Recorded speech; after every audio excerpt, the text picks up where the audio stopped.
If you like this video, why not subscribe? Hey everybody, welcome back. It's the weekly recap Q&A. That's a show where I sit in my car and share things with you from last week that have accumulated on YouTube and elsewhere.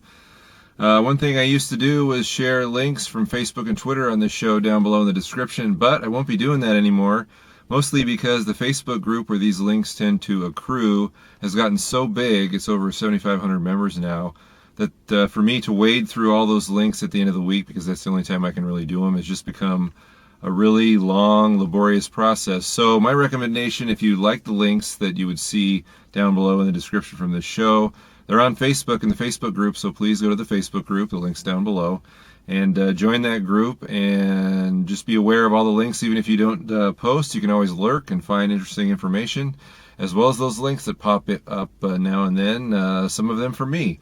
So do that, and I'm sorry that they won't be in the show anymore, but again, it's just it has become such a long process for me to go through all those links to make sure I get everything or anything, that it's just not practical anymore. So if that bothers you, let me know. I mean, I'll see what I can do about it, but my best advice is to just go to the Facebook group, become a part of that, and enjoy the things that accumulate there. So that being said, another thing I do on this show is to answer questions that people have sent me through various channels. The best way to get on this show is to contact me through thefrugalfilmmaker@gmail.com at that email address. Sometimes comments will make it on the show as well, comments from my YouTube videos, which actually you'll see several on this show, because I didn't have as many questions this week, probably because I didn't have a show last week. It's been a little tougher with my schedule change to get this show made, so I'm trying to mix things up a little bit and make it work. But anyway, let's get right to the questions. The first one comes from Sean, who contacted me and said, I enjoyed your YouTube video about the jib cam for $30. Any thoughts on a design that would incorporate manual focus and zoom controls? This is a really good question, and probably the easiest way to do this, Sean, would be to, well, first of all, hopefully your camera has a remote. A lot of camcorders have remotes. That's what I used on the crane. Camcorders are also good on the crane because they have deep focus, so you don't have to worry about critical focus like you would on an interchangeable lens camera. But hopefully whatever camera you have has a remote with all the functions, because then you can just run, you can use your remote. If it doesn't reach as far as your camera goes, you can always get something like Toslink optical cable, which is what you use in your home theater system. It's a fiber optic cable that transmits light, and you can always hook up the cable, or jerry rig it some way to your remote where the infrared emitter is, even if you use gaff tape or something, and then run that cable all the way to where your infrared receiver is on your camera, and then you will be able to perform all your functions that you could with your remote or with your camera normally using the remote, even if it's too far away, beyond the typical range of the remote. So that's something you can do.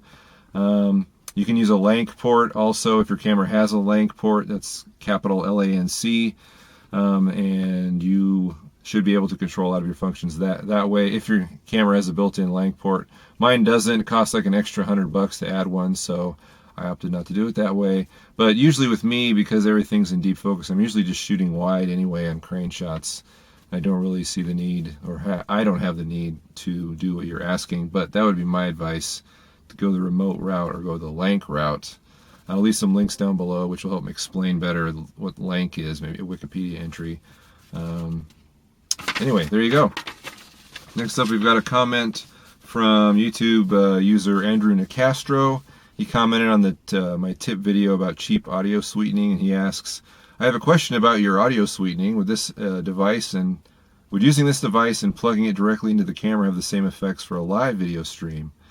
And whatever device you're using, I think I was just using a Zoom H1, running my lav mic in and then using the headphone out, which acts as kind of a preamp, boosts the signal going into the camera. But of course, that necessarily wouldn't be the best option for a live stream, I think. And he was also asking later in his message about how I'm using EQ in post, and how that's not really an option during a live stream. So I hope I'm understanding your question right, Andrew, but my advice would be not necessarily using the Zoom H1, because all you're getting is a little boost in the signal, but using something like a mixer, which will give you a boost in the signal, as well as all the EQ options you could ever want, depending on the mixer, of course. But most mixers will give you like a high, mid-range, and low EQ options. I use Eurorack MX1604A. It's a Behringer, which cost me I think $100. It's a really great mixer. I've used it for several live events when I needed a mixer. That's the one that I would go to if a better one wasn't available, because it's a good kind of go-to. It's inexpensive, so it doesn't have the most features, but it does have sliders on it, which I really like for audio, opposed to the knobs or the pots, potentiometers. So yeah, so I'll leave a link to that mixer below. That's not really, it's not made anymore, but you can find it on eBay from, in between $50 to $100. But it's a good solid mixer. It's got 4 XLR inputs, which pretty much meets any needs that I typically have. But I haven't used it in a long time, mostly because I'm doing YouTube videos, not live events where I need a mixer. But that's what I would recommend, getting an inexpensive mixer. Behringer is a good brand for inexpensive mixers. So those are the ones that I would recommend for that. All right, YouTube user Dan Kramer, Dan with 2 N's, two A's, excuse me, Dan asks about my camera grip handle video, saying, I want a rig for filming skateboarding. What is the best option? He wants to record at a low angle. I'm guessing he's going to be standing on a skateboard, moving, and then holding the camera low to the ground. So Dan, for that, I would recommend, well, actually there's 2 options, basically the 2 handheld stabilizer options that I've built. There's the PVC stabilizer, which you could build, which has a top handle, and if the side handles are too much in the way, you could always bring them in. You're going to need them to be there a little bit because they are what connects the rig on the front.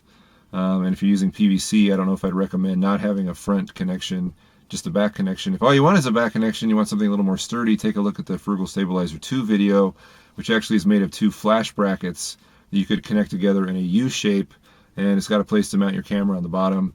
And then you could there's a handle on top, you could use that. That's only $8.25 to buy a pair of flash brackets on eBay. I'll leave a link below to both those videos, to eBay, where the flash brackets are.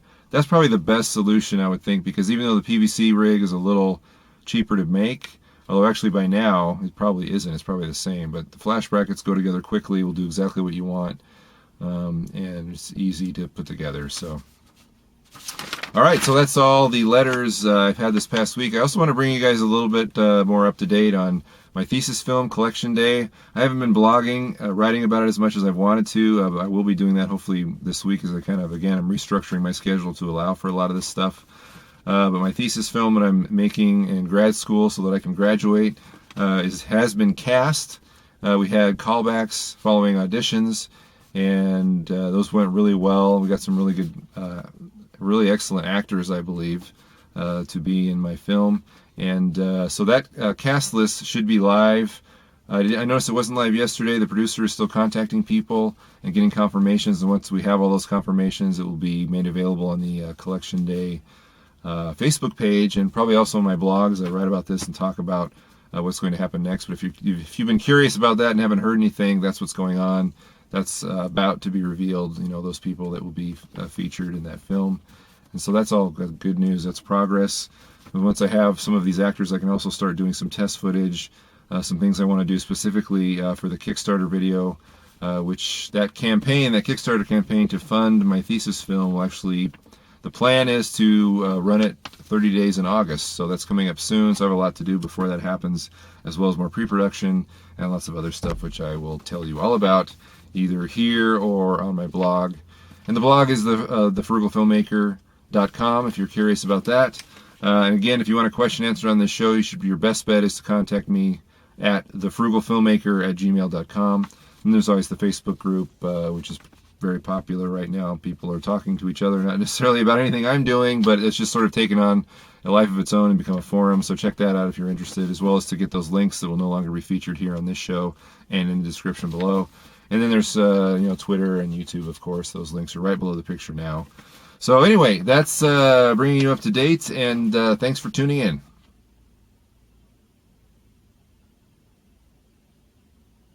Oh, and one more thing.